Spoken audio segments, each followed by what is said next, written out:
వారణాసి తర్వాత ఎన్టీఆర్ తో రాజమౌళి మూవీ అన్న వార్త వచ్చినప్పటి నుంచి అసలు వారణాసి అప్డేట్స్ మీద కంటే ఎన్టీఆర్ ప్రాజెక్ట్ మీద క్యూరియాసిటీ పెరుగుతోంది జనాలకి. ఆల్రెడీ జోనర్ ఏంటి, ఎప్పుడు పట్టాలెక్కుతుంది, ఎన్నడు అనౌన్స్మెంట్ వస్తుంది, ఇది కూడా 1000 కోట్ల బడ్జెట్ తో తెరకెక్కే పాన్ వరల్డ్ సినిమానేనా, ఇలా చాలా పెద్ద డిస్కషన్స్ జరుగుతోంది. ఇదే విచిత్రం, సగం పైగా షూటింగ్ పూర్తి చేసుకుని జూన్ కల్లా షూటింగ్ కి ప్యాకప్ చెప్పబోతున్న వారణాసి ఇక దాడి చేస్తుందనే దానికంటే ఆ తర్వాత ప్రాజెక్టే చాలా మంది ఇంట్రెస్టింగ్ ఫ్యాక్టర్ గా మారిందా? దీనికి ఒక సాలిడ్ రీజన్ ఉంది.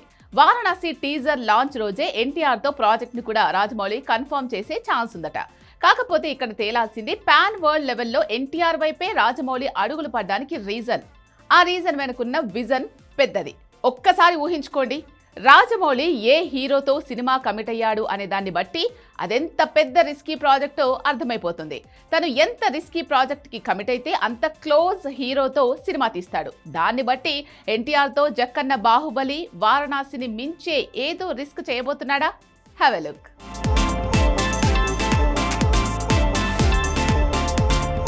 వారణాసి 1359 కోట్ల బడ్జెట్తో తెరకెక్కుతున్న తొలి పాన్ వరల్డ్ మూవీ. 120 దేశాల్లో 100 కోట్ల మందికి రీచ్ అయ్యేలా 55,000 థియేటర్స్లో రిలీజ్ చేయబోతున్నారు. మొదటి నుంచి వస్తున్న ప్రతి రూమర్ ఈ సినిమా విషయంలో నిజమవుతూ వచ్చింది. కట్ చేస్తే జూన్తో వారణాసి షూటింగ్ పూర్తవబోతోంది. ఎగ్జాక్ట్గా 1 ఇయర్ తర్వాత, అంటే 2027 జూన్లో రాజమౌళి డైరెక్షన్లో ఎన్టీఆర్ సినిమా పట్టాలెక్కేలా ఉంది. ప్రస్తుతానికి ఇది ప్రచారమే. కాకపోతే రాజమౌళి తండ్రి Vijendra Prasad already next project కోసం పేపర్ మీద పెన్ పెట్టాడు. ఎన్టీఆర్కి రాజమౌళి ఫోన్లోనే నెక్స్ట్ ప్రాజెక్ట్ కన్ఫర్మ్ చేయటం వల్లే డ్రాగన్ 2 భాగాలు వేగంగా పూర్తి చేయబోతున్నారని తేలింది. రాజమౌళి కాల్ వల్లే దేవర 2ని వేగంగా మొదలుపెట్టి శరవేగంగా పూర్తి చేసేలా ప్రణాళిక వేసినట్టు తెలుస్తోంది. ఇదంతా బానే ఉంది, కానీ 2027 జూన్లో మొదలయ్యేలా ఎన్టీఆర్ ప్రాజెక్ట్ని ప్లాన్ చేయడం వెనుక వారణాసి ప్రమోషనే కారణం. జూలై నుంచి ఒకవైపు పోస్ట్ ప్రొడక్షన్, మరోవైపు వారణాసి వరల్డ్ టూర్, ఇలా మార్చిలో సినిమా రిలీజ్ అయ్యే వరకే కాదు, మే జూన్లో కూడా ఆఫ్టర్ రిలీజ్ సెలబ్రేషన్ని కూడా ప్రమోషన్ రూపంలో ప్లాన్ చేశాడు రాజమౌళి. సో వారణాసిని వరల్డ్ వైడ్గా 55,000 థియేటర్స్లో రిలీజ్ చేయటం నిజంగా జరిగితే నెక్స్ట్ మూవీ పరిస్థితి ఏంటి?